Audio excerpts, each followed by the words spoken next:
Hello, my dear listeners. Before we begin today's story, I'd like to send a special hug to 3 listeners who are always leaving kind comments here. Nancy Palomo from Paris, Joan Groark from Ireland, and Cathay from Gettysburg, Pennsylvania, USA. It's such a joy to have you here with us. And what about you? Where are you listening from? Let me know in the comments. I love seeing how far our stories are reaching. And who knows, maybe your name will be featured in the next video too. Now then, let's begin today's story. The office was invisible by design. No brass plaques, no street-level windows. Just a discreet door on the 3rd floor of an unremarkable building, marked only with the number 312. Inside, Helena Adams sat across from a woman who radiated wealth like perfume, expensive and impossible to ignore. Evelyn Kingsley wore her worry like couture. Designer suit, flawless makeup, hands that trembled just slightly as she placed a photograph on the desk between them. "This is my son, Julian." Helena studied the image. Dark brown hair, dark brown eyes that held something guarded. Handsome in a way that suggested he didn't care whether anyone noticed. Standing alone at what looked like a corporate event, surrounded by people but utterly separate.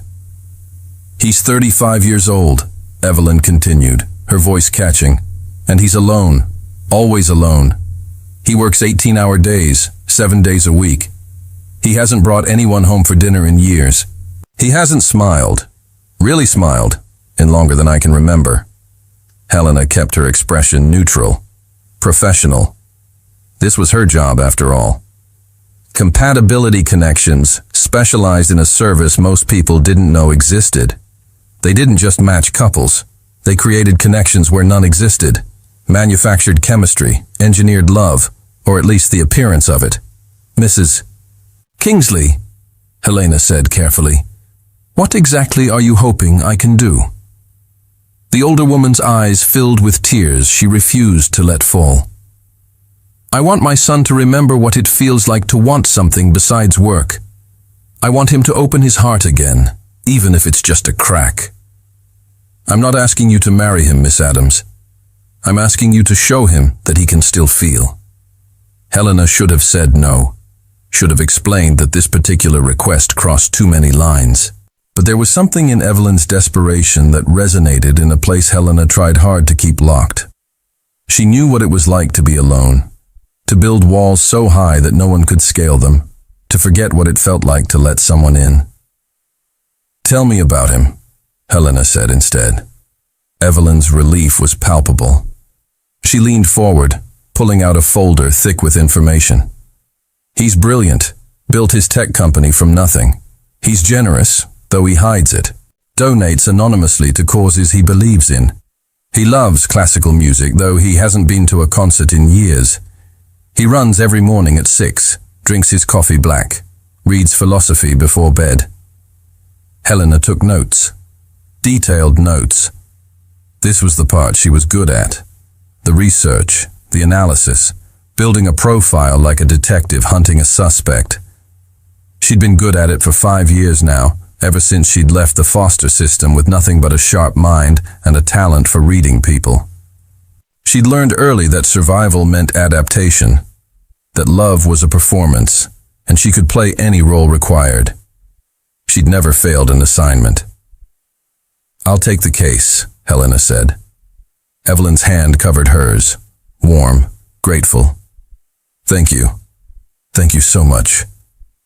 After the woman left, Helena sat alone in the quiet office, staring at Julian Kingsley's photograph. There was something in those dark eyes, something wounded and wary. She recognized it because she saw it in her own mirror every morning. Over the next 2 weeks, Helena became an expert on Julian Kingsley. She learned his routines with the precision of a surveillance operative. Morning runs through Central Park, always the same route. Coffee from the corner shop on Madison, always at 7:15. Lunch at his desk, dinner meetings that ran late, home by 10 if he was lucky. She studied his company's history, read every interview he'd ever given, watched footage of his presentations, noting the way he commanded a room without seeming to try, learned that he valued intelligence over beauty, substance over style, Honesty above all else. That last one made her stomach twist. She researched his interests: classical composers, Dostoevsky and Camus, wine from small Italian vineyards, art galleries on rainy Sundays. By the end of week 2, she knew Julian Kingsley better than most people knew their closest friends. Now came the hard part, making it look like fate. Helena stood outside the coffee shop on Madison Avenue at 7:12 on a Monday morning. She wore simple jeans and a cream sweater, her blonde hair pulled back in a casual ponytail. Natural makeup, no designer labels, nothing that screamed effort. She'd learned that men like Julian noticed women who didn't try too hard, women who seemed comfortable in their own skin. At 7:14, she walked into the shop, ordered a black coffee, no sugar, pulled out a worn copy of The Brothers Karamazov, and sat at a table near the window. At 7:15 exactly, Julian Kingsley walked through the door. Helena didn't look up, didn't acknowledge him, just turned a page and took a sip of her coffee, perfectly absorbed in her book. She felt rather than saw him notice her, felt his gaze pause on the book in her hands, felt the moment of recognition, however brief. He ordered his coffee, left, didn't approach. Good. This was a long game, not a sprint. She returned the next morning, same time, same table, different book. Crime and punishment this time. Julian arrived, ordered. This time his eyes lingered a fraction longer on her book.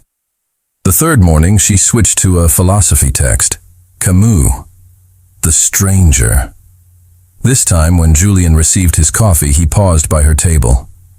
That's an interesting choice for morning reading. His voice was deeper than she'd expected, warmer. Helena looked up, letting surprise cross her face, as if she hadn't orchestrated this exact moment.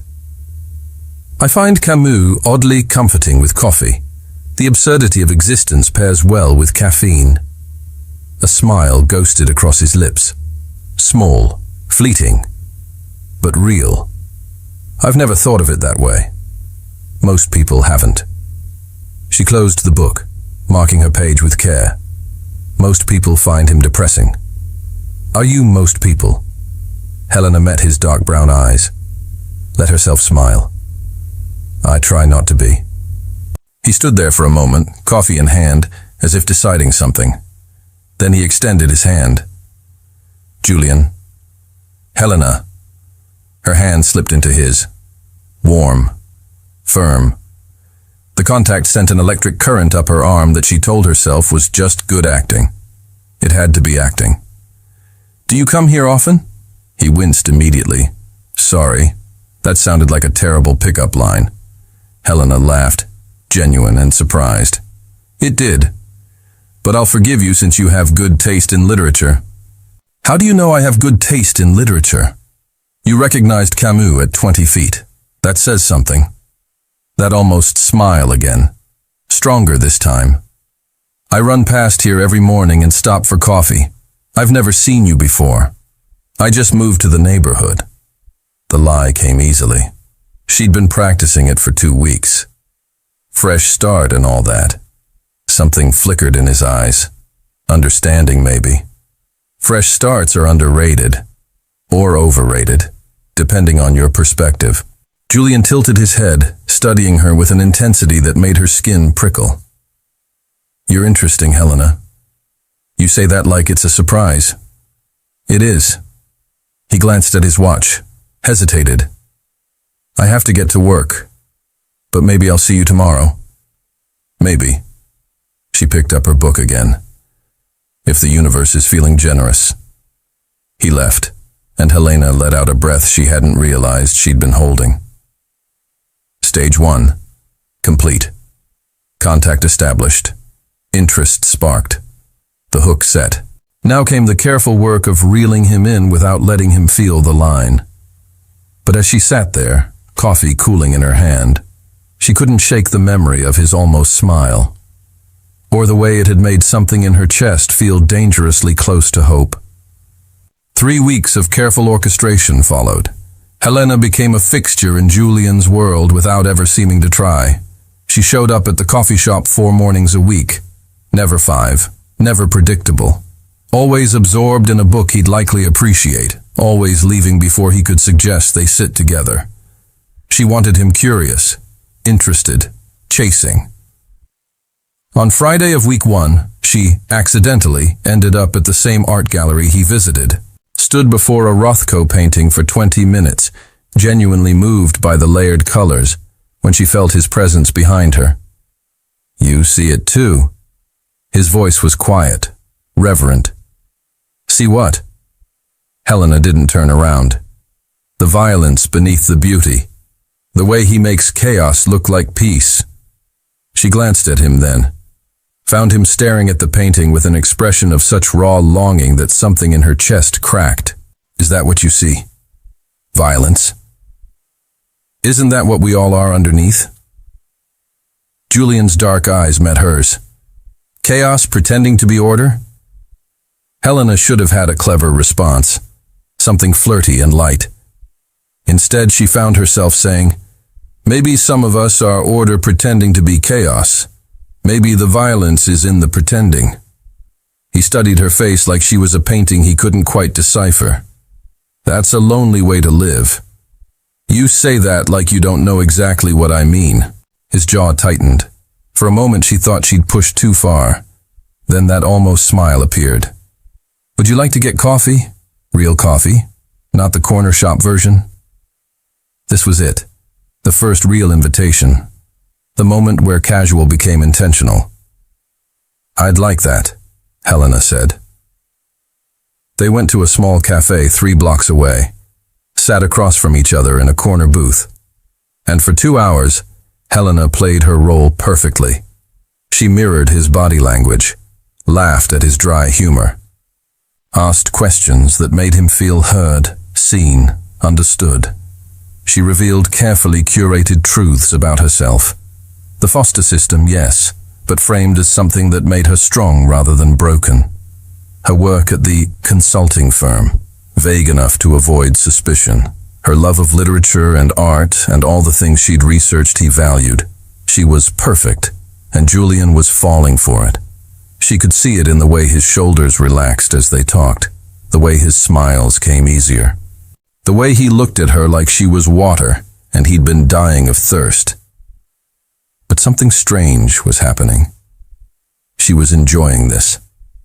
Not the conquest, not the successful execution of her plan, but him. The way his eyes lit up when he talked about a new algorithm his team had cracked. The way he listened, really listened when she spoke. The way he was brilliant and lonely and trying so hard not to show it. "I should go," Julian said reluctantly as the cafe began to close. "But I'd like to see you again, if you're interested." Helena hesitated just long enough to seem genuine.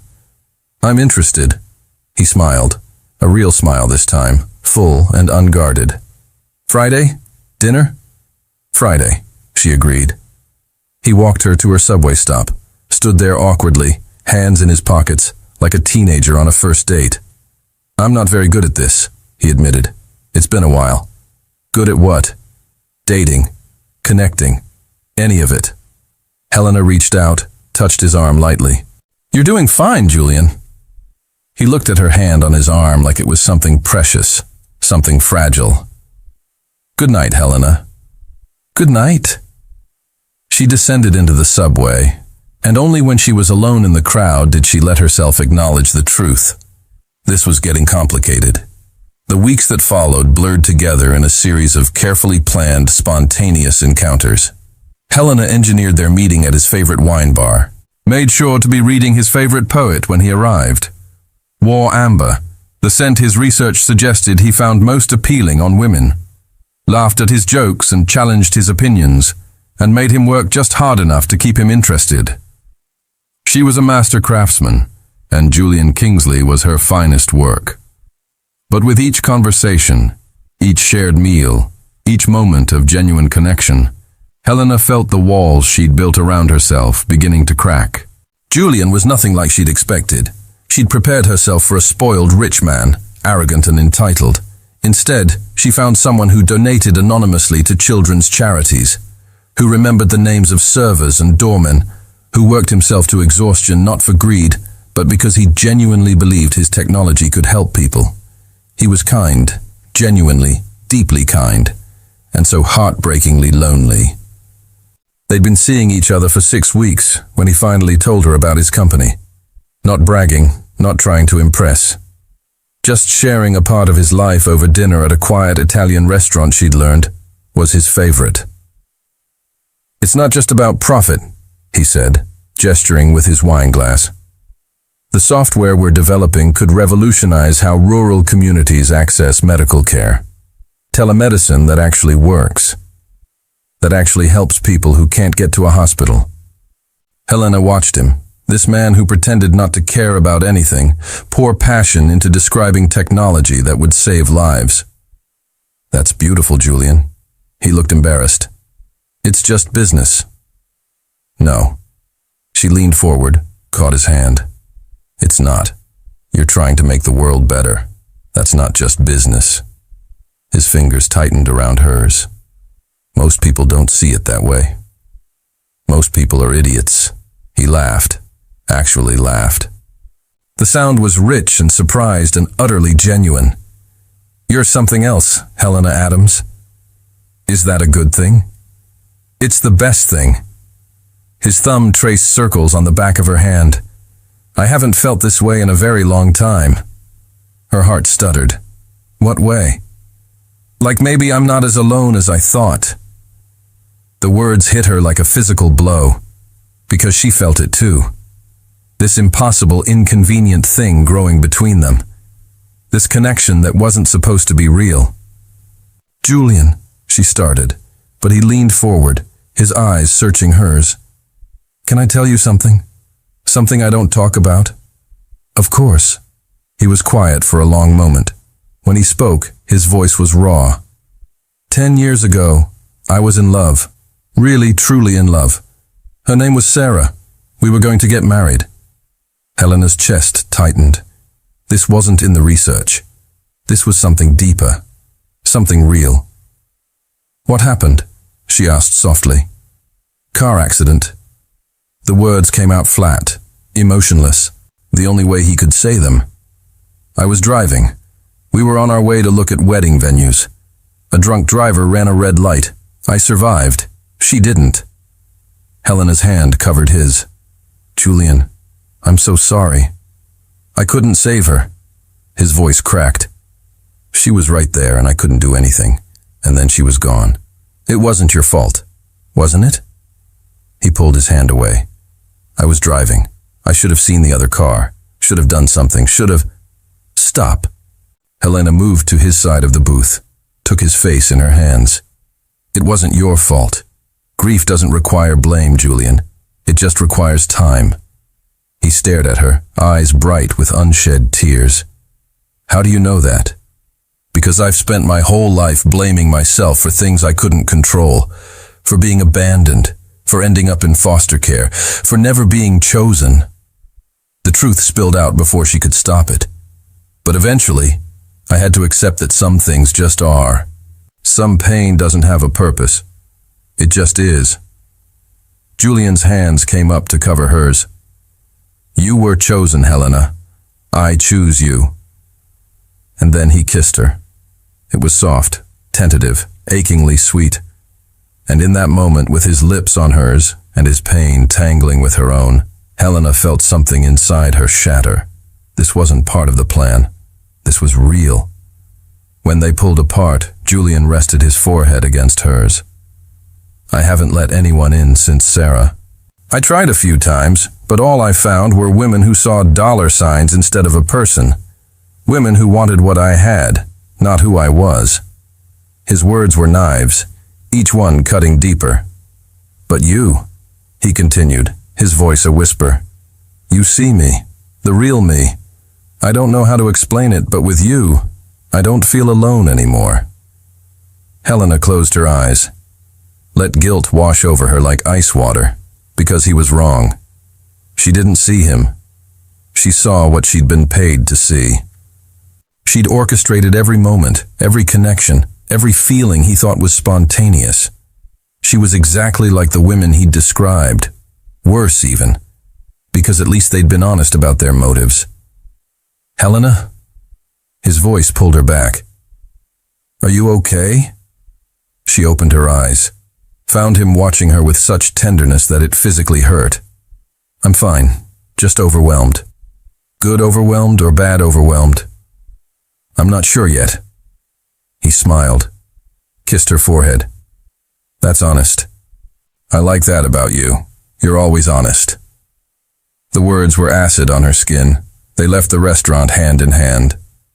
Julian walked her home, his arm around her waist like she was something precious. At her door, he kissed her again.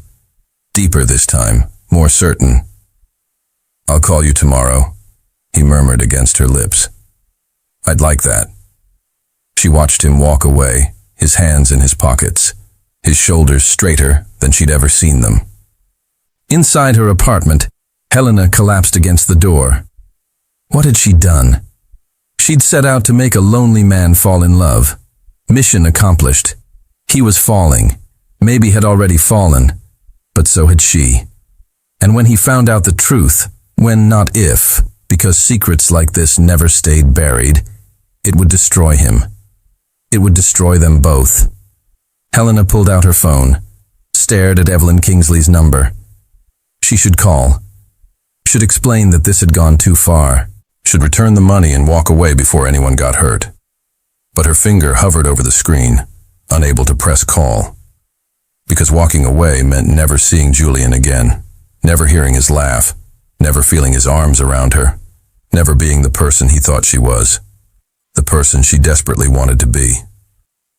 She set the phone down, pressed her hands to her face. Tomorrow. She'd figure it out tomorrow. Tonight she'd let herself pretend just a little longer that this was real, that she was the woman Julian Kingsley thought he'd chosen. That love, for once in her carefully constructed life, wasn't just another performance. 2 months became 3, and Helena found herself drowning in the beautiful lie she'd created.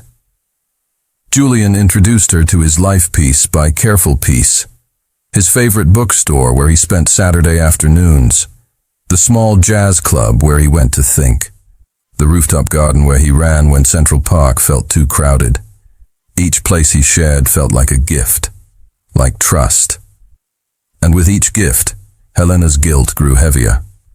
They fell into a rhythm that felt dangerously close to real. Morning texts that made her smile before she was fully awake. Lunch breaks stolen between meetings. Dinners that stretched into evenings. Evenings that stretched into nights. He was careful with her, respectful, never pushed for more than she was ready to give. And somehow, that made it worse. Because it would be easier if he were the arrogant billionaire she'd expected.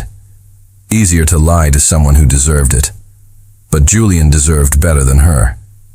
"My grandmother wants to meet you," he said one evening, his voice casual but his eyes uncertain. They were in his apartment, a penthouse that somehow managed to feel more like a home than a showpiece. Books everywhere, plants that someone actually watered, furniture that invited you to sit rather than just look. Helena's heart kicked against her ribs. "Your grandmother?" "Rose. She's 93 and terrifying in the best way." His smile was soft. "She raised me after my father died. Taught me everything important. Meeting family." This was a line she'd never crossed in an assignment. A line she shouldn't cross now. "Julian, I don't know if that's... She already knows about you." He took her hand. "I might have mentioned that I've met someone special, and she demanded to meet you before, and I quote, I kicked the bucket and missed my chance." Helena couldn't help but laugh. "She sounds intense."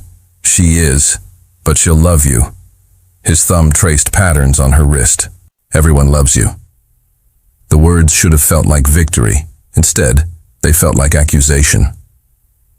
"When?" Helena heard herself ask. "Sunday?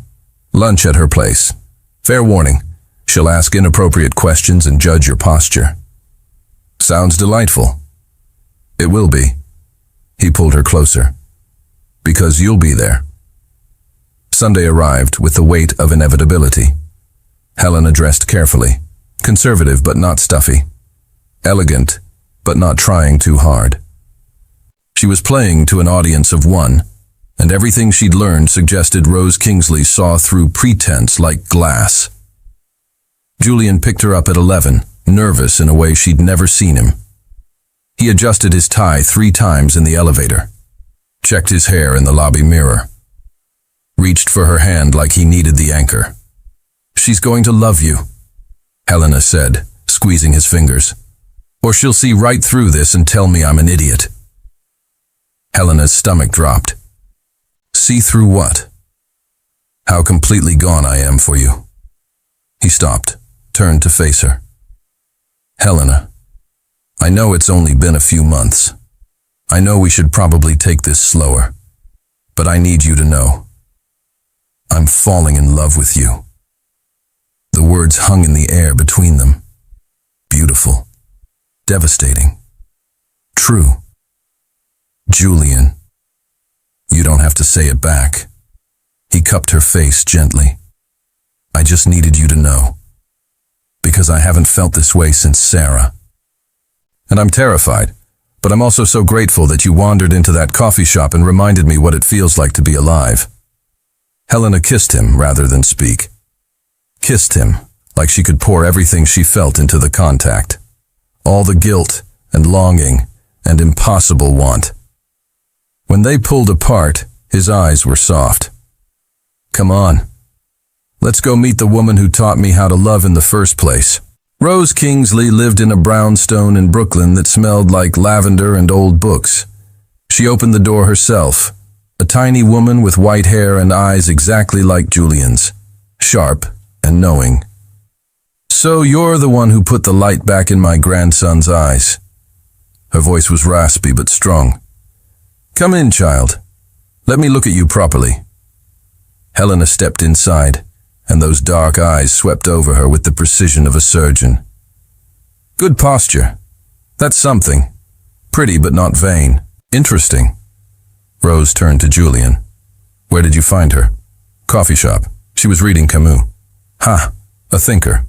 Much better than those painted dolls you used to bring around." She gestured toward the living room. "Sit. I've made lunch. And before you ask, Julian, yes, I did it myself. I'm 93, not dead." Lunch was intimate and terrifying. Rose asked questions that seemed casual but weren't. Where Helena grew up, what she did for work, what she valued in life. Helena answered with carefully crafted truths. The foster system, yes. Consulting work, vague but plausible. Values of honesty and kindness and loyalty. The irony wasn't lost on her, but something strange happened as the meal progressed. Rose wasn't interrogating her. She was seeing her, really seeing her, past the performance Helena had perfected. "You've been hurt," Rose said suddenly, setting down her fork. "Someone taught you that love is dangerous." Helena's breath caught. "I don't deny it. I can see it in your eyes. That wariness, that wall." The old woman's gaze softened. "But you're here anyway. That takes courage." "Grandmother," Julian started, but Rose waved him off. "Hush, I'm talking to Helena." She leaned forward. "Here's what I want you to know, child. My grandson has the biggest heart of anyone I've ever known, and it's been broken badly, first by death, then by cruelty disguised as affection."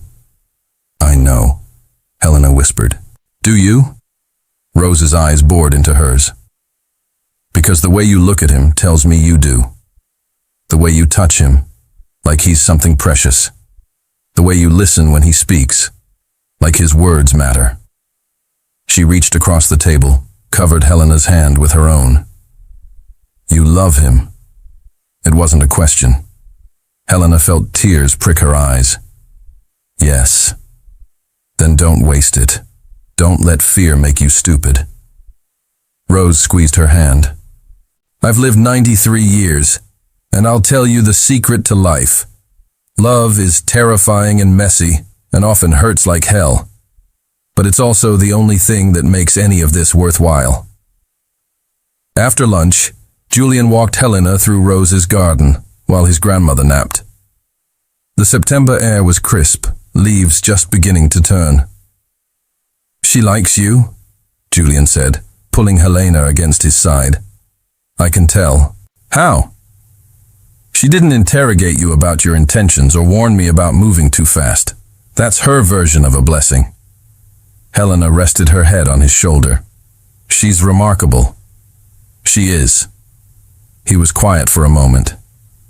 "After Sarah died, Rose was the one who kept me human, who made sure I didn't disappear completely into work, who reminded me that pain doesn't last forever." "Did she know Sarah?" "She loved her, which made it worse in a way. Losing her meant watching Rose grieve too. Watching everyone I loved hurt because of what happened."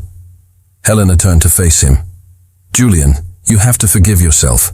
That accident wasn't your fault." "How can you be so sure?" "Because I know you.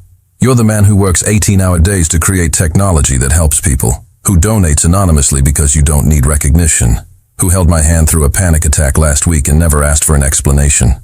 Her voice cracked. "You're good, Julian. All the way through. And good people don't deserve to carry guilt that isn't theirs." He stared at her like she'd just handed him something he'd been searching for his entire life. "How do you do that?" "Do what?" "Make me believe I'm better than I think I am." "I'm just telling you what I see."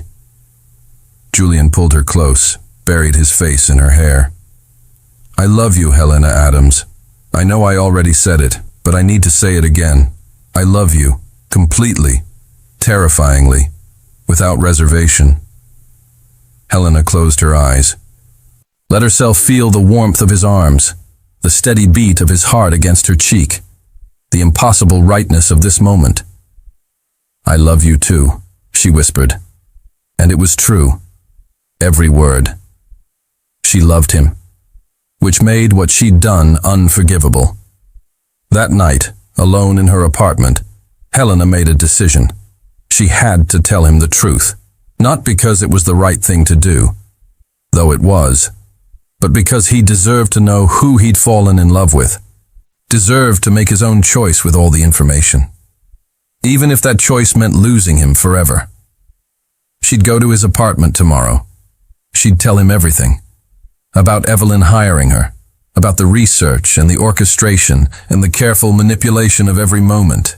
She'd tell him that it started as a job but became something real, that she'd fallen in love with him despite every intention not to. And then she'd walk away, give him space to process, to decide if any of this could be salvaged. Her phone rang. Julian's name lit up the screen. "Hey," she answered, her voice thick. "Hey yourself. I know it's late, but I couldn't sleep without hearing your voice." Helena's chest ached. "Julian, Rose called after you left. She wanted me to know that she thinks you're the best thing that's ever happened to me. Her exact words were, 'Don't be an idiot. Marry that girl before someone with sense steals her.'" Helena laughed despite the tears now streaming down her face. "She's very direct." "She is. But she's also never wrong." He paused. "Helena, I know this is fast. I know we're still figuring things out. But I need you to know, you're it for me. I don't know how I got this lucky finding you in that coffee shop, but I'm not letting you go. Julian, there's something I need to tell you. Tomorrow, whatever it is, tell me tomorrow. Right now, I just want to fall asleep thinking about how lucky I am." Helena closed her eyes. "Okay, tomorrow. Good night, love." "Good night." She hung up and stared at the phone in her hand. Tomorrow, she'd tell him everything. Tomorrow, she'd break both their hearts. But tonight, just for tonight, she'd let herself believe the beautiful lie just a little longer. Helena woke Tuesday morning with the weight of confession pressing against her chest like a stone. Today. She would tell him today. She dressed in jeans and a simple sweater. No armor, no performance. Just herself, stripped of all the careful construction. The subway ride to Julian's penthouse felt like traveling to her own execution. She'd rehearsed the words 1,000 times. "Julian, I need to tell you something. Julian, this started as something else. Julian, I was hired by your mother. None of them felt adequate. By the time she reached his building, her hands were shaking. The doorman recognized her now, smiled warmly. "Good morning, Miss Adams. Mr. Kingsley expecting you?" "I'm surprising him," Helena said. The truth and a lie in the same breath. "He's home. 23rd floor." The elevator ride took forever, and no time at all. Her reflection in the mirrored walls showed a woman pale with fear, eyes too bright, throat working against tears that wanted to fall. She knocked on Julian's door. Once. Twice. No answer. Helena frowned. His car was in the garage. The doorman said he was home. She tried the handle. It opened, unlocked. Unusual for Julian, who was meticulous about security. "Julian?" Her voice echoed in the hallway. "It's me." Silence. Helena stepped inside, her heart beginning to race. Something felt wrong. The air was too still, too heavy. She moved through the living room, the kitchen, all empty. Then she saw it. The door to his study, half open, light spilling out. "Julian?" She pushed the door wider and froze. Julian sat in his desk chair, turned toward the window. A glass of whiskey in his hand, the bottle half empty beside him. His hair was disheveled, like he'd been running his hands through it for hours. His shirt was wrinkled, untucked. But it was his eyes that stopped her breath. Red-rimmed, swollen, destroyed. "Julian." Helena moved toward him. "What happened? Are you okay?" He didn't look at her, just stared at the amber liquid in his glass like it held answers he desperately needed. "When were you going to tell me?" His voice was flat, emotionless, worse than anger. Helena's blood turned to ice. "Tell you what?" "Don't." The word came out sharp. He finally looked at her, and the pain in his eyes nearly brought her to her knees. "Don't lie to me. Not now. Not after everything." Her mouth went dry. "Julian, I don't... When were you going to tell me?" The explosion of sound made her flinch. Julian surged to his feet, the whiskey sloshing in his glass. "When were you going to tell me that this whole thing has been a lie? That you were hired to manipulate me? That every moment, every conversation, every touch was just part of the job?" Helena felt the world tilt beneath her. "How did you..." "My mother." His laugh was bitter, broken. "She came here this morning, crying. Said she couldn't live with the guilt anymore. That she needed to tell me the truth before things went any further." He set the glass down with trembling hands, turned to face her fully, and the devastation in his expression made Helena want to die. "She told me everything, Helena. Everything. How she hired you. How you researched me like I was a case study. How you engineered every accidental meeting. How you became exactly the woman I would fall for." "Julian, please let me explain." "Explain what?" His voice dropped to a whisper. Somehow that was worse than the shouting. "Explain how you made me fall in love with someone who doesn't even exist. Explain how you listened to me talk about Sarah, about my pain, about how I'd been hurt by women who only wanted my money, and you were doing the exact same thing. It's not like that. Then what is it like?" He moved closer, and she could smell the whiskey on his breath, see the barely contained anguish in every line of his body. "Tell me, Helena. What was I? A project? A challenge? How much did she pay you to make the broken billionaire feel something again?" Tears streamed down Helena's face. "It started that way. But Julian, that's not what it became. I fell in love with you. Really fell in love with you." "When?" The question was a knife. "When did you fall in love with me? After you'd already learned everything about me? After you'd already orchestrated our entire relationship? How do I know any of it was real?" "The kiss," Helena said desperately. "That first kiss in the restaurant. That was real. Everything after that was real." "Was it?" Julian's voice cracked. "Or was that just part of the performance? Did you practice that too? Figure out exactly how to kiss me to make me fall harder?" "No." She reached for him, but he stepped back. Julian, please. I know I was wrong. I know I should have told you sooner. But what I feel for you is real. I swear to you, it's real. He stared at her, and she watched him try to believe. Watched him want to believe. Watched hope and doubt war across his face. My mother came here in tears, he said quietly. Told me she'd made a terrible mistake. That she'd only wanted to help me, to see me happy again. She never meant for it to go this far. Never meant for me to actually fall in love.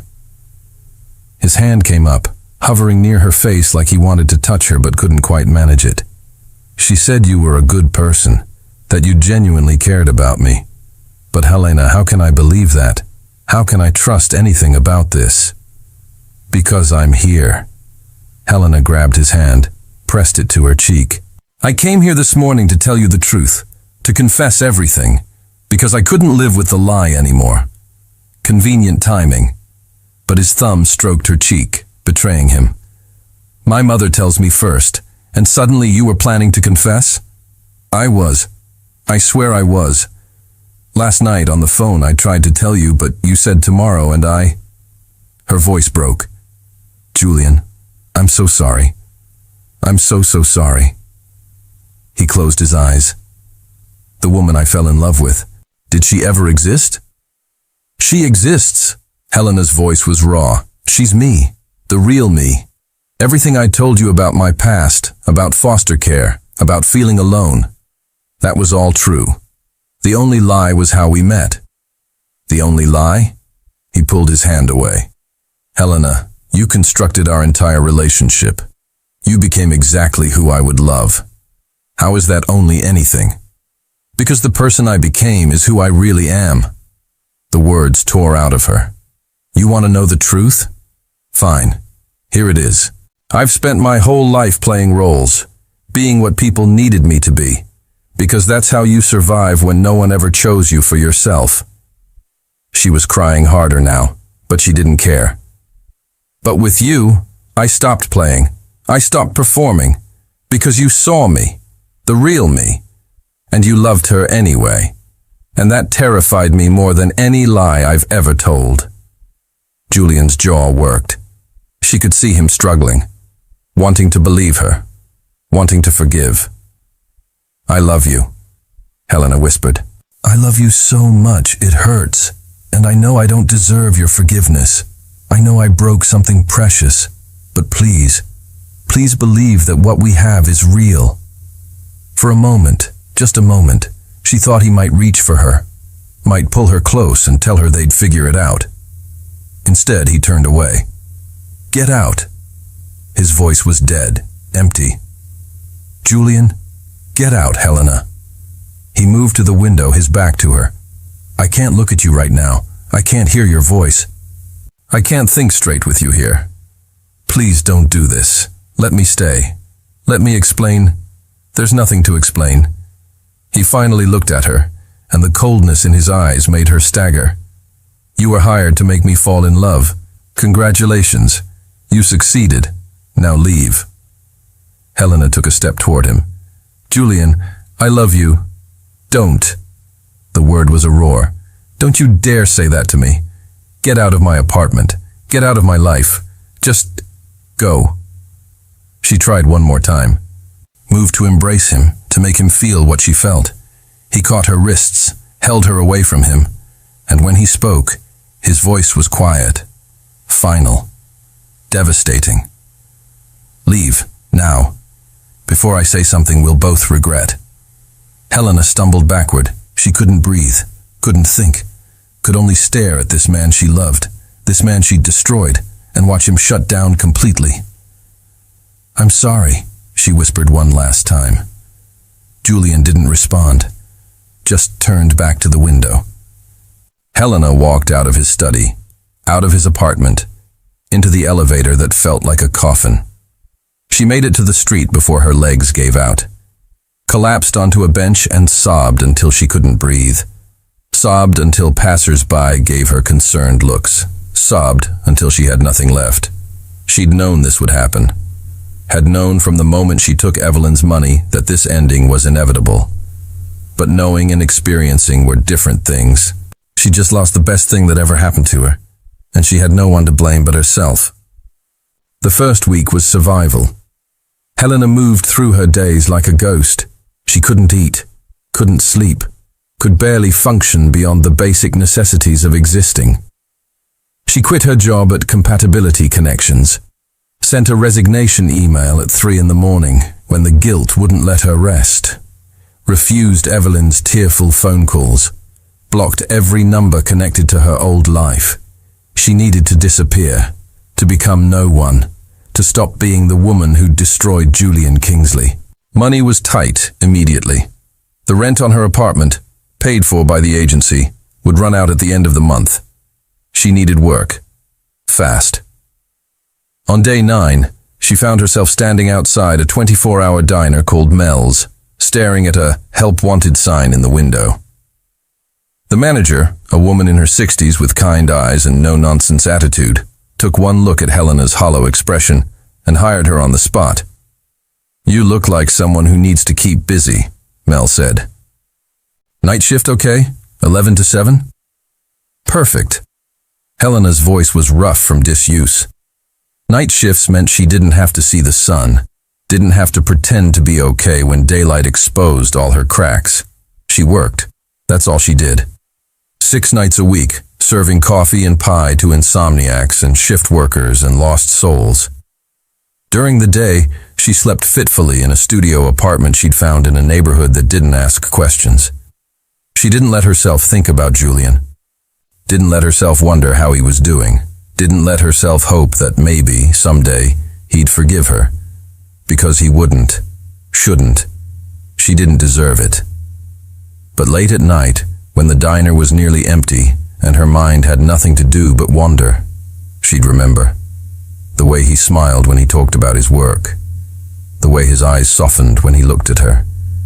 The way his voice sounded when he said, "I love you," for the first time. The way he'd looked at her in his study. Broken, betrayed, destroyed. Those memories hurt worse than anything she'd ever felt. Week 3, a regular customer asked if she was okay. "You seem sad," he said, stirring too much sugar into his coffee. "Boyfriend trouble?" Helena managed a hollow smile. "Something like that." "He an idiot?" "No." The word came out fierce. "I'm the idiot. I broke something I can't fix." The man nodded sagely. "Most things can be fixed if both people want it bad enough." But that was the problem, wasn't it? Helena wanted it desperately. But Julian? Julian probably wanted to forget she ever existed. She didn't blame him. Meanwhile, in a penthouse across the city, Julian Kingsley was falling apart. The first week, he threw himself into work with manic intensity. 18-hour days became 20-hour days. He stopped going home, sleeping on his office couch when exhaustion finally took him. His assistant grew concerned. His COO suggested a vacation. His board members exchanged worried glances in meetings where Julian's attention clearly wasn't present. But work didn't help. Nothing helped. Because every time he closed his eyes, he saw Helena, saw her face when she told him she loved him, saw her tears as she begged him to believe her, saw the devastation in her expression when he told her to leave. He'd replayed that morning 1,000 times, analyzed every word, every moment, trying to separate the truth from the lies. The problem was, he couldn't tell the difference anymore. Had she really fallen for him? Or was that just what she told Marks when the job went sideways? But then, he'd remember Rose's words at lunch. "You love him." The certainty in his grandmother's voice. The way Helena had looked when she admitted it. That hadn't been a performance. He knew performances. He'd been subjected to enough of them over the years. Women who wanted access to his wealth, who played roles to get what they needed. Helena's love hadn't looked like that. It had looked terrified and desperate and utterly real. By week 4, Julian stopped going to work entirely. He sat in his apartment staring at nothing, drinking too much, sleeping too little, thinking about a blonde woman with sad eyes who'd made him feel alive again. Rose showed up on a Wednesday morning, letting herself in with the spare key Julian had given her years ago. She took one look at him, unshaven, still in pajamas at noon, surrounded by empty takeout containers, and shook her head. "You look like death warmed over," she announced. "Good to see you too, grandmother." "Don't get smart with me." Rose moved through the apartment, opening curtains with military efficiency. "You're being an idiot." "I'm heartbroken. There's a difference." "Is there?"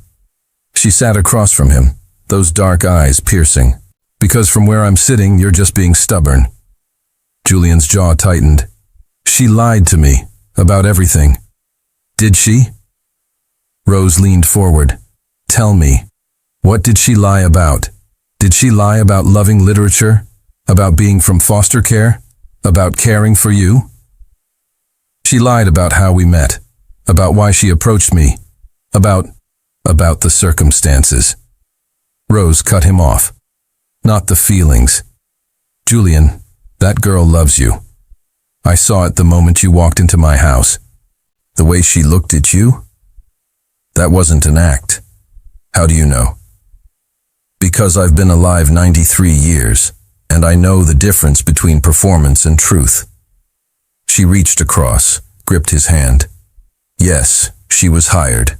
Yes, she made mistakes. But she fell in love with you anyway.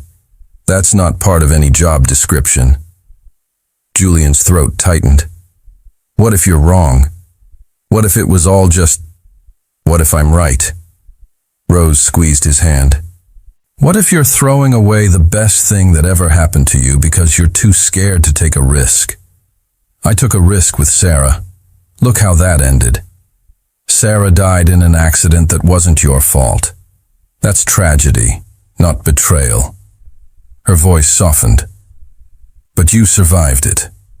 And you survived the years after when shallow women tried to use you. You survived all of it. So tell me, why are you so willing to give up on the one woman who actually saw you?" "Because she was hired to see me," the words burst out. "Every moment was calculated. Every conversation was researched. How do I trust that? How do I trust her?" "The same way she trusted you." Rose's eyes were gentle now. "By taking a leap of faith. By choosing to believe that love, real love, is worth the risk of getting hurt." Julian stared at his grandmother. This woman who'd loved and lost and loved again. Who'd buried a husband and a son, but never let it make her bitter. What if I forgive her and she does it again? What if she doesn't? Rose stood, moved to the door. What if you spend the rest of your life wondering, what if, instead of finding out for sure? She paused in the doorway. "Your mother called me yesterday, crying, said she made a terrible mistake hiring that girl. But you want to know what I told her?" Julian waited. "I told her she gave you a gift. Because left to your own devices, you never would have let anyone in. You would have worked yourself into an early grave, alone and miserable. But Helena, she slipped past your defenses, made you remember what it feels like to be human." Rose's smile was sad. "So yes, the means were deceptive. But the end result?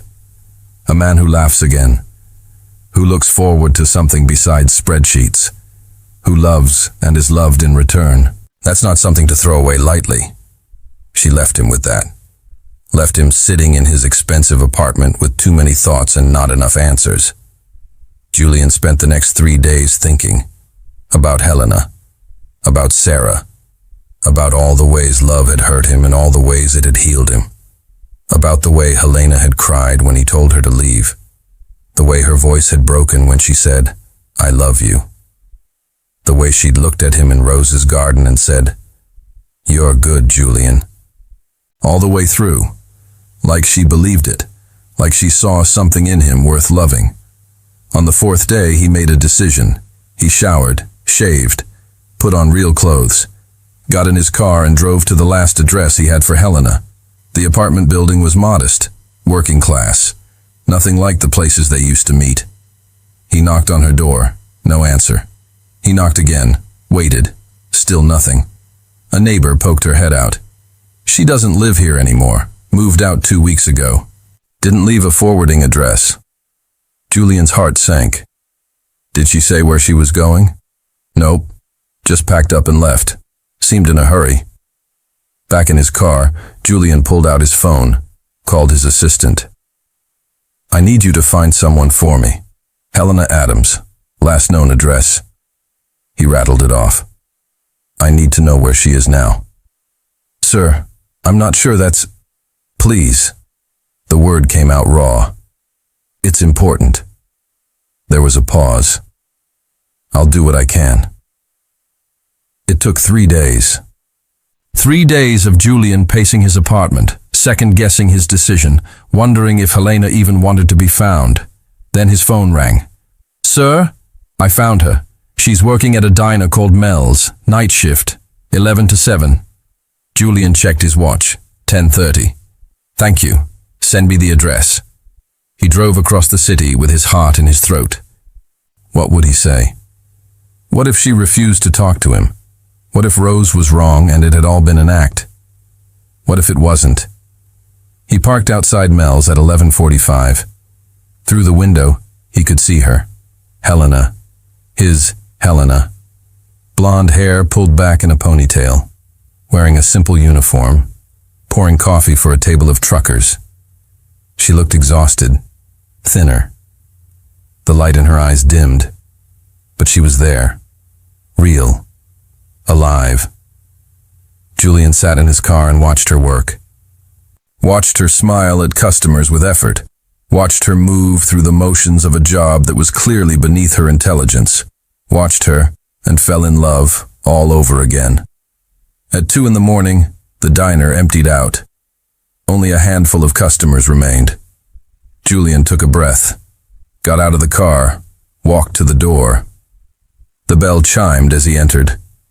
Helena looked up from wiping down the counter and froze.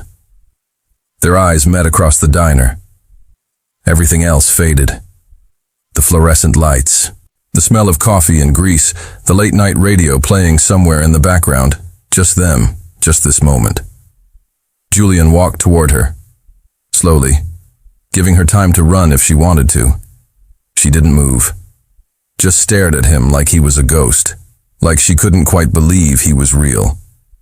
He stopped in front of her, close enough to see the dark circles under her eyes, close enough to see her hands trembling where they gripped the counter. Helena Adams. His voice came out rough, uncertain. We need to talk. For a long moment, Helena just stared. Julian. Here. Real. Standing in the harsh fluorescent light of Mel's diner at 2 a.m, looking like he'd driven across the city without stopping to think it through. How did you find me? Her voice came out barely above a whisper. Does it matter? I don't know. Does it? Julian's jaw tightened. Can we sit, please? Helena glanced around the diner. The few remaining customers were absorbed in their own worlds. Mel was in the kitchen, probably not paying attention. And Helena was so tired of running, so tired of pretending she was okay. Last booth, she gestured to the corner, the most private spot in the place. Give me a minute. She poured 2 coffees with shaking hands. Black for him. Too much sugar for her, because some habits were hard to break. Carried them to the booth where Julian sat, his hands folded on the table like he didn't know what else to do with them. Helena slid into the seat across from him, set the coffees down, and waited. You look tired, Julian said finally. So do you. I haven't been sleeping well. Neither have I. The conversation was stilted. Careful. Like they were strangers, instead of 2 people who'd loved each other with everything they had. Julian wrapped his hands around his coffee cup, stared at it like it held answers. I've been thinking, for weeks, about what happened, about what you said, about all of it. Helena's chest tightened. Julian, let me finish. His eyes met hers. Please, I need to say this or I never will. She nodded, folded her hands in her lap to stop them from reaching for him. "What you did was wrong," he said. The words were knives, but his tone was gentle. Accepting my mother's money, researching me, orchestrating our meetings. All of it.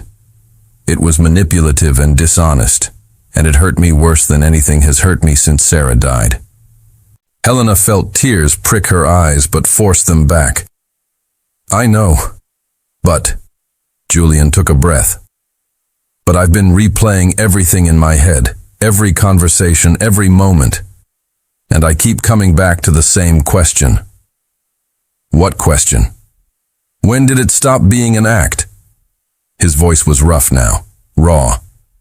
"Because I don't think it was an act, Helena. Not all of it. Not the important parts." She stared at him. "What are you saying?" "I'm saying my grandmother came to see me. Called me an idiot for letting you go. Said that when we came to lunch, she could see how much you loved me. That it was written all over your face." Julian leaned forward. "I'm saying I've been a coward, pushing you away because I was scared of being hurt again. But you know what? I'm hurt anyway, because you're not in my life." Helena's vision blurred with tears. "Julian, I'm so sorry. I never meant—" "I know." He reached across the table, stopped just short of touching her hand. "Helena, I need to ask you something, and I need you to be completely honest with me. Can you do that?" "Yes." The word came out choked. "When you came to my apartment that morning, when I told you to leave, you said you'd fallen in love with me, that it was real." His eyes searched hers. "Was it? Or was that something you tell people when the job goes wrong?" Helena let the tears fall now, didn't bother to wipe them away. "It was real. It is real. Julian, I've lied to so many people in my life. About who I am, what I want, how I feel. But what I feel for you, that's the most honest thing I've ever experienced." "When?" His voice was barely audible. "When did you fall for me?" "The first real kiss." She smiled through her tears. "In the restaurant. When you told me about Sarah. When you let me see your pain. That's when I knew I was in trouble. Because I wasn't playing a role anymore. I was just me. And you were just you." And everything got so complicated. Julian's hand finally moved, covered hers on the table. The touch sent electricity through her entire body. "I want to believe you," he said. "I want to so badly it scares me. But you don't know if you can trust me. I don't know if I can trust anyone anymore." His thumb traced circles on the back of her hand. "But here's the thing, Helena. I don't want to not trust you. I don't want to spend the rest of my life wondering what if. I don't want to be the kind of man who's too scared to take a chance on love because it might hurt." Helena's breath caught. "What are you saying?" "I'm saying I want to try." His grip on her hand tightened. "I want to start over. Not as the people we pretended to be, but as who we really are. I want to know the real Helena Adams, the woman who grew up in foster care and survived, the woman who works night shifts at a diner because she needed to disappear, the woman who fell in love with me despite every intention not to. And I want to know the real you," Helena whispered. "Not the CEO who has everything together, but the man who still grieves for Sarah, who's terrified of being hurt, who works too hard because he doesn't know how else to exist." Julian smiled. Small, tentative, but real. "We're a mess, aren't we? The biggest mess. So where do we start?" Helena thought about it. About all the lies and all the truths and everything tangled between them. About second chances and forgiveness and the terrifying possibility of hope. "We start with honesty," she said. "Complete, brutal honesty. No more performances. No more carefully constructed versions of ourselves. Just the truth, even when it's ugly. I can do that." Julian's eyes were steady on hers. "Can you?" "I want to." Her voice shook. "I'm scared, but I want to." "Good." He stood, still holding her hand. Then here's my first truth. I love you, Helena Adams. I loved the woman I thought you were, and I think I'll love the woman you actually are even more. But I need time. I need us to rebuild this from the ground up. Helena rose to meet him. How do we do that? We start with a date. His smile was wider now. A real one. Where we tell each other embarrassing stories and reveal our worst habits and figure out if we actually like each other when we're not trying to impress. I think I'd like that. When do you get off work? 7. Then I'll pick you up at 7. We'll get breakfast somewhere terrible, drink too much coffee, and start figuring out who we are when we're not pretending. Helena felt hope bloom in her chest. Fragile, uncertain, but undeniably there. What if we can't make this work? What if the real us doesn't fit?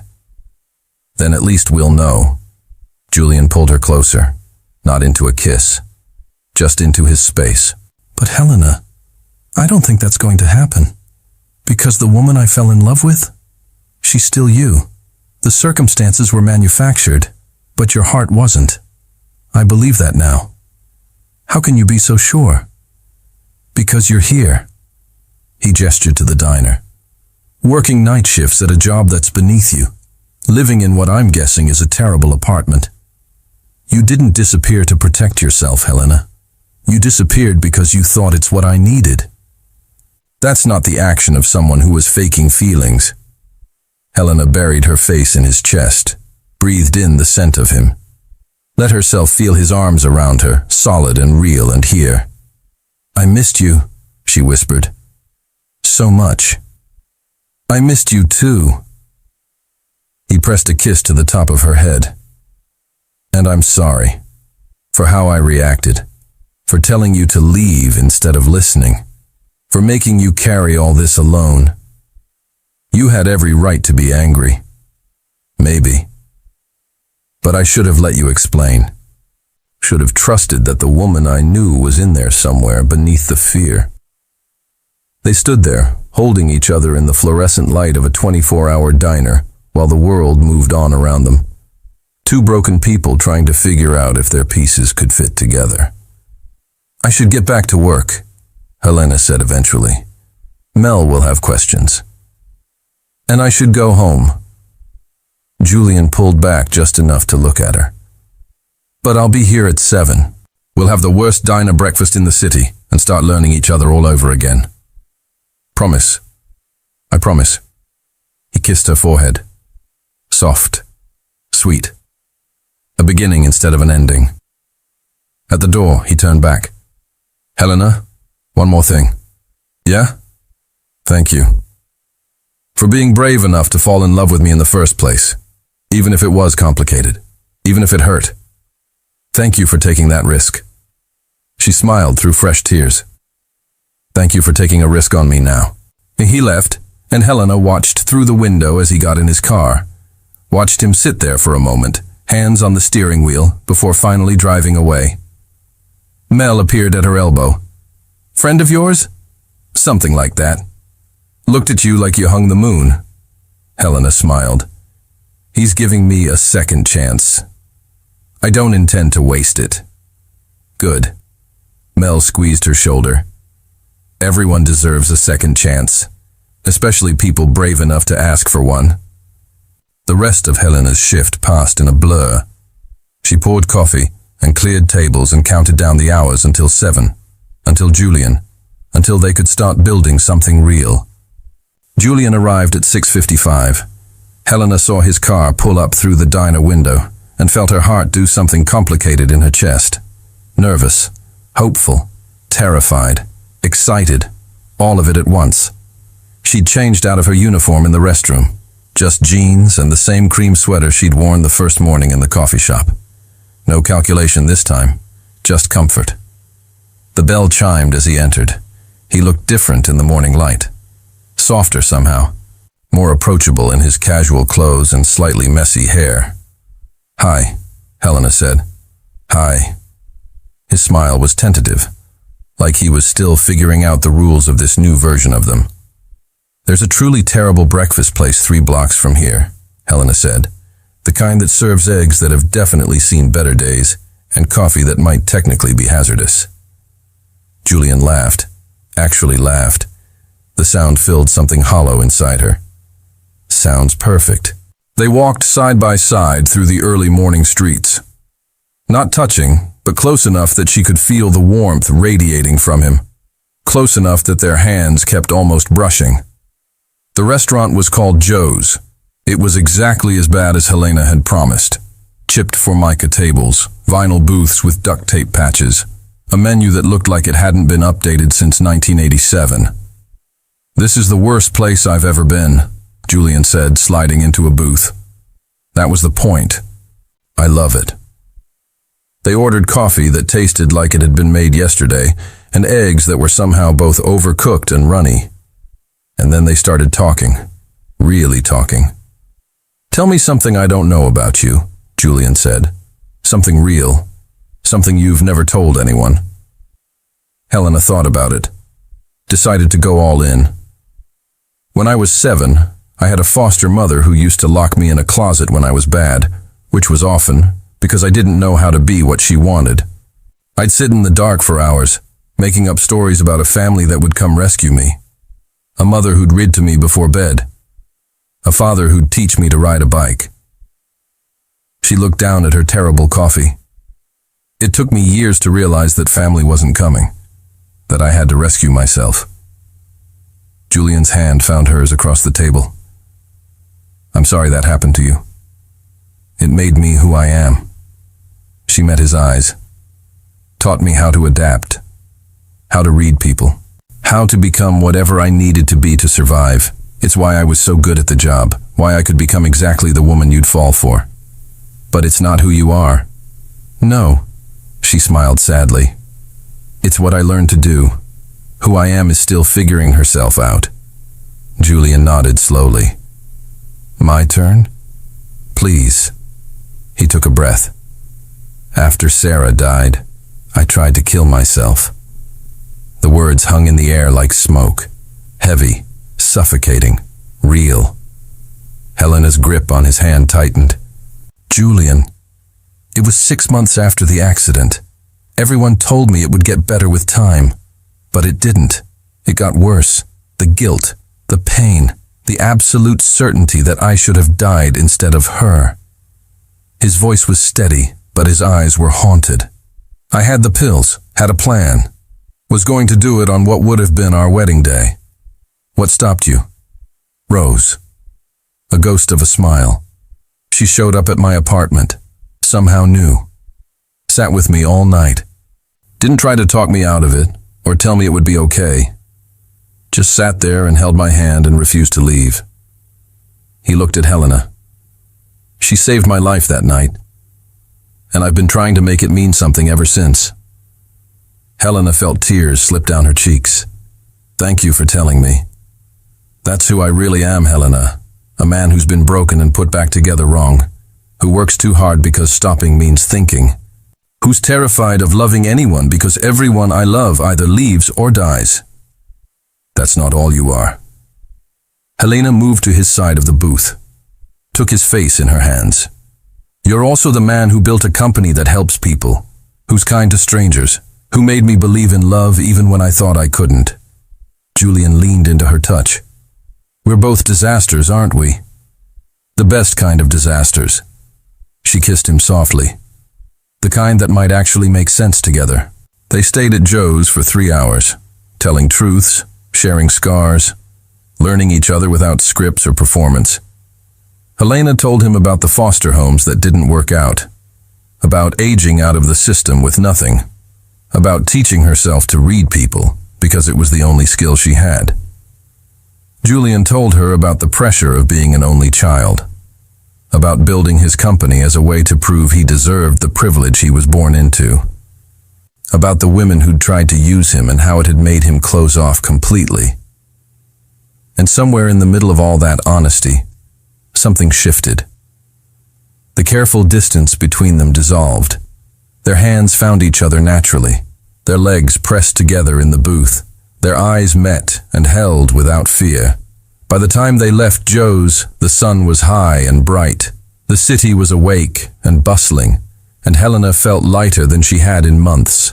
"What now?" she asked as they stood on the sidewalk. Julian pulled her close. "Now? Now we take it one day at a time. We keep being honest, keep figuring each other out, keep choosing this even when it's hard. What about your company, your life? All the things that don't include a failed con artist working night shifts?" He smiled. "First, you're not a failed anything. You're a woman who made mistakes and owned them. That takes strength." His thumb brushed her cheek. "Second, I don't care about any of that. I care about you, the real you. And if that means late-night breakfasts and learning to exist in your world instead of mine, then that's what I want. You say that now." "I mean it." His voice was firm. "Helena, I've spent 10 years building walls, working myself to death, existing instead of living. And then you crashed into my life and reminded me what it feels like to be human, to want something beyond the next project or the next deal." He kissed her forehead. "I don't want to go back to that life, not without you in it." "Even knowing how we started?" "Especially knowing how we started." Julian smiled. "Because it means you chose me too. Maybe not at first. Maybe not the way you were supposed to, but you chose me anyway, despite the job, despite the money, despite every reason not to." Helena felt something in her chest crack open, something that had been locked tight for 25 years. Hope. Real, terrifying, beautiful hope. "I love you," she whispered. "The real you, the broken, brilliant, too good for this world you." "I love you too." He pulled her into his arms. "The adaptable, strong, still figuring herself out you." They stood there on a busy sidewalk, holding each other like anchors in a storm. Two damaged people who'd found each other in the most complicated way possible. "So what's our story?" Helena asked. "When people ask how we met." Julian laughed. "The truth, I suppose, that you crashed into my life unexpectedly, that we fell for each other despite impossible circumstances, that we're still figuring it out but we're doing it together. I like that version. Me too." Over the following months, they rebuilt what they'd lost. Julian introduced Helena to his world slowly. Not the corporate world, that could wait, but his real world. The bookstore where he spent Saturday afternoons, the quiet park where he ran, the small jazz club where he went to think. Helena showed him her world too.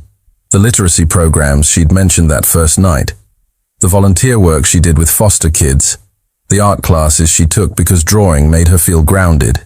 They learned each other's rhythms, learned how to fight without destroying, learned how to apologize, learned how to forgive, and slowly, impossibly, they became them. Not the performed version, not the carefully constructed romance, just two people choosing each other every single day. 6 months after that morning at Joe's, Julian brought Helena back to Rose's brownstone. His grandmother opened the door with a knowing smile. "Took you long enough to bring her back?" "We needed time," Julian said. "Clearly." Rose pulled Helena into an unexpected hug. "Welcome back, child. I knew you'd figure it out." Over lunch, which Rose had definitely not made herself despite her protests, the old woman regaled them with stories from her own marriage, the fights, the makeups, the moments of doubt and the moments of absolute certainty.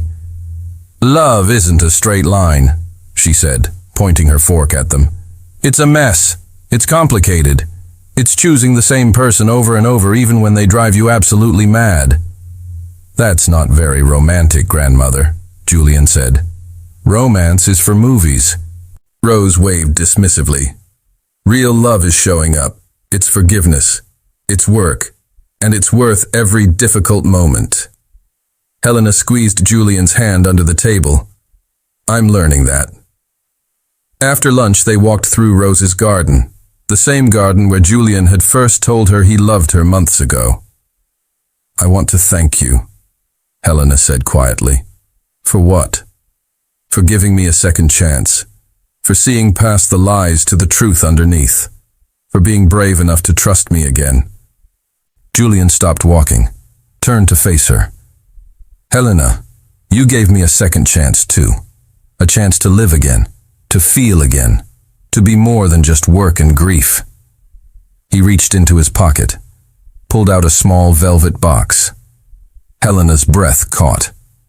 Her heart hammered against her ribs so hard she thought it might break free.